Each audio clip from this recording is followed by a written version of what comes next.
Persepsi. Dia udah nggak apa-apa tadi. Itu masih belum masuk blooper saya tapi gimana lo?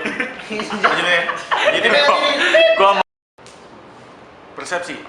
Persepsi itu adalah ketika orang melihat dunia sekitar melalui apa yang dia pikirkan dan pandangan dia tuh seperti apa sih terhadap dunia itu. Persepsi. Salah satu cara persepsi mempengaruhi perilaku seorang individu itu melalui kontra psikologi. Apa itu kontra psikologi? Kontra psikologi adalah serangkaian ekspektasi individu dalam hubungan employment. Oke, attribution itu adalah mendevelop atau mengembangkan suatu proses yang bernama event. Nah, jadi di dalam situ ada namanya fundamental attributions error. Nah, di sini dia ada orang terlalu mengharapkan tinggi terhadap event tersebut dan juga ada seseorang yang underestimate atau meremehkan tentang pekerjaan yang akan dia lakukan tersebut. Nah, biasanya bos-bos menyuruh orang-orang yang untuk meningkatkan kinerja kerja mereka, yaitu melalui training, melalui punishment, melalui reward, melalui juga melalui reward dan reward. Nah, berikutnya kita akan membahas tentang self-serving bias. Di sini itu mengeksplain kesuksesan seorang dari acara tersebut. Apakah dia menanggapi event tersebut serius atau tidak serius. Berikutnya perception, tendencies, and distortions. Nah, hal itu tuh influence banget cara kita berkomunikasi sama semua orang. Nah, poin-poinnya tuh ada pertama tuh stereotypes. Nah, stereotypes itu kayak sesuatu yang digunakan untuk mengidentifikasi seseorang. Contohnya, misalnya Viko orang hitam. Orang hitam. Orang hitam. Berani-beraninya dia ngatain gua.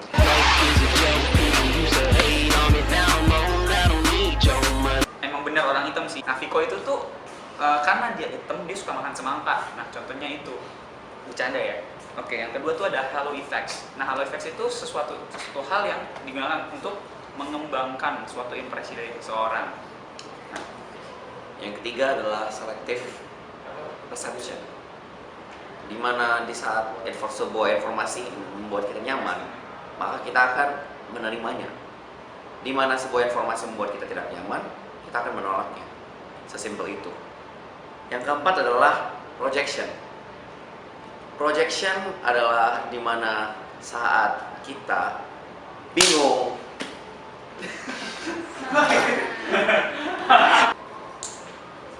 Gitu, Mas. kok aneh banget sih projection ini ya. Yang keempat adalah projection. Di saat kita mau mengedesain pekerjaan, kita itu harus melihat diri kita sendiri, baru kita melihat orang lain. Karena di mana di saat diri kita sendiri sudah bisa melakukannya, maka orang lain juga akan bisa melakukannya. Yang terakhir adalah impression management. Apa sih impression management itu? Impression management itu adalah kesan bagaimana kita mau orang untuk melihat kita. Kita mau bersikap baik, orang bisa memandang kita seperti itu kan. Atau kita mau bersikap buruk, juga orang akan memandangnya seperti itu. Jadi bagaimana kita membuat eye contact, bagaimana kita dress up, bagaimana kita berbicara dengan orang, itu adalah bagaimana orang akan menilai kita. Dan kemudian impression management itu akan meningkatkan stabilitas kita dalam pekerjaan, dalam karir kita, dalam pekerjaan kita. Lalu kita akan dilihat oleh bos kita, dan tentunya perspektif kita akan lebih baik. Personality merupakan profil karakter yang membuat kamu unik dari orang lain. Jadi, apakah personality kamu?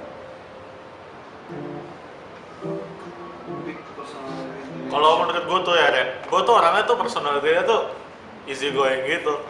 Terus tuh gue tuh supel gitu sama orang, gampang diajak kemana-mana, gampang diajak ngapa-ngapain. Gue tuh fleksibel orangnya.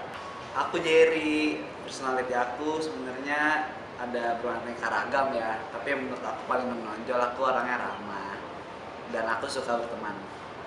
Makasih. Kalau menurut gue sih personality gue agak autis.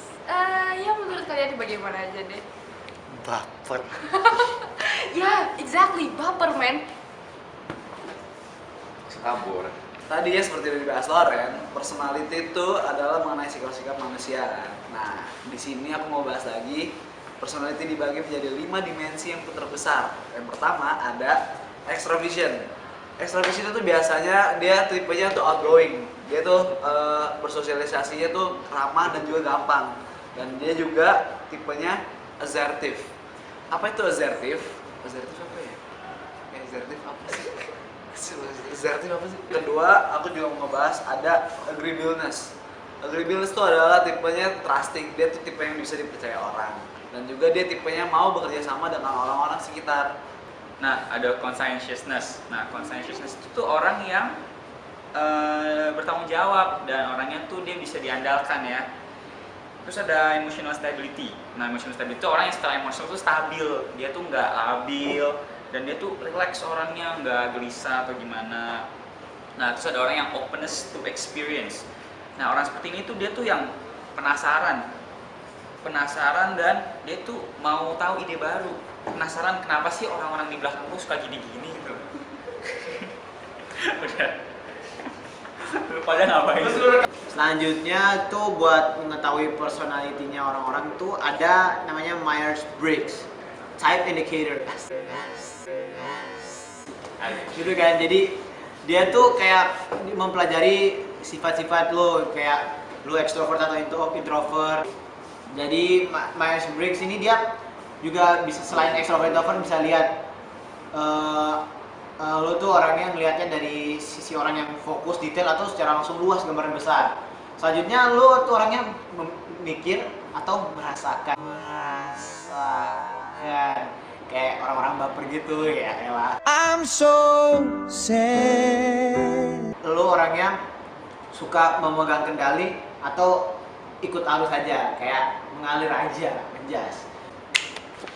Kemudian ada personal conceptions dan emotional adjustment trait. Personal conception itu adalah bagaimana personality kita berpengaruh kepada dengan environment di sekeliling kita. Kemudian ada emotional adjustment traits. Itu adalah bagaimana kita menghandle masalah, terus kayak lagi stres, lagi galau, atau situasi yang tidak nyaman bagi kita. Locus of control itu bagaimana kita percaya bahwa bagaimana tujuan hidup kita itu mempengaruhi diri kita.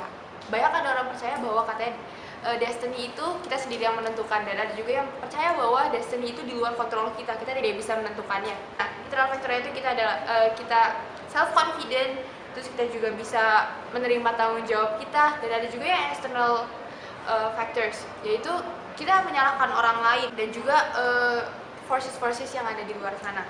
Nationalism adalah menggambarkan tingkat keemosian seseorang yang terpisah dan juga manipulatif. Self monitoring, seseorang dapat menyesuaikan dengan keadaan dan situasi yang ada. Nah, di situ orang-orang yang menyesuaikan biasanya adalah orang-orang yang mau belajar dan juga nyaman dengan feedback yang diberikan oleh lingkungannya. Type A personality itu orang yang perfeksionis. Dia tuh yang achievementnya tuh wow. Itu orang yang suka multitasking, itu dia tuh mau achieve something yang lebih hebat. Attitude atau sikap. Gimana sih cara lo bersikap dan memperlakukan diri lo sendiri di depan orang lain supaya lo mendapatkan kesan yang baik. Attitude itu sendiri dibagi menjadi 3. Yang pertama adalah cognitive component. Bagaimana lo menunjukkan opini lo dan apa sih yang lo percaya. Yang kedua adalah affective or emotional component, dimana lo akan menunjukkan perasaan lo itu yang lebih dalam, yang lebih spesifik. Sekarang yang ketiga adalah behavioral component. Itu lebih menekankan aspek seberapa ingin lo menunjukkan perasaan lo dari perasaan yang lebih dalam tadi, yang spesifik tadi. Seberapa besar keinginan lo, intinya itu. Apa sih kepuasan pekerjaan? Itu takaran di mana orang tuh merasa dia senang melakukan pekerjaan tersebut atau mereka memang tidak senang dalam melakukan pekerjaan tersebut. Job satisfaction and employee engagement adalah kemauan dari pekerja yang sangat kuat untuk melakukan pekerjaan tersebut karena dia menyukai pekerjaan yang dilakukan. Lalu ada juga job satisfaction and organizational citizenship. Nah, orang-orang tuh melampaui kepuasan bekerja. Dia lebih turun ke lapangan dan melakukan pekerjaan untuk melayani masyarakat kota. Lalu ada yang ketiga job satisfaction and job performance. Yang melakukan job dilatih untuk melakukan performance yang lebih bagus lagi ke depannya dan meningkatkan kualitas pekerjaan yang dilakukan. Sekarang kita ke emotion, moods, and stress. Ada emotion intelligence, sesuatu yang penting bagi manajer di sisi emosi ini agar dia bisa manage pekerjaannya secara stabil, jadi nggak labil. Bisa manajer labil. Oke, ada moods. Jadi itu manajer nggak boleh moody ya. Kita ada stress. A good manager can control their stress level. Lalu ada yang namanya source of stress. Apa aja sih yang bisa menyebabkan kita stres? Jadi stres itu bisa aja karena family events, misalnya aja keluarga kamu, orang tua kamu, mereka cerai, dan pasti stres kan. Terus ada juga ekonomik, itu karena kehilangan dan bangkrut secara tiba-tiba. Lalu ada yang namanya personal affairs, misalnya contoh diputusin pacar, diselingkuhin.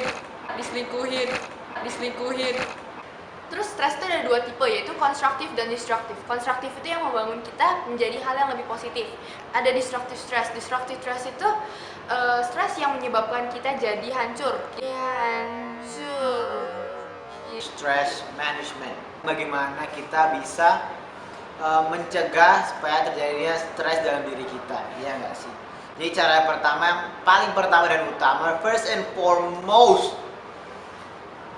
jangan mau stress in the first place. Tapi kalau misalnya terjadi, saya udah stres, banyak kerjaan, banyak tugas, UAS, UTS, kuis, apalah. Bikin film nenek.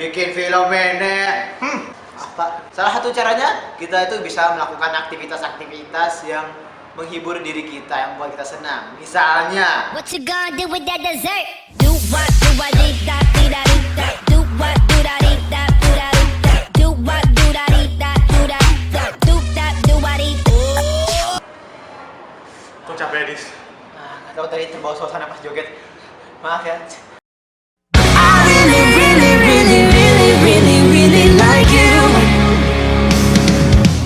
I really wanna stop, but I just got the taste for it. I feel like I could fly with the boy on the moon. So honey, hold my hand. You like making me wait for it. I feel like I could die walking up through the room. Oh yeah. Late night watching television, But how we get in this position? it's way too soon. I know this isn't love, But I need to tell you something. I really like you. And I want you to want me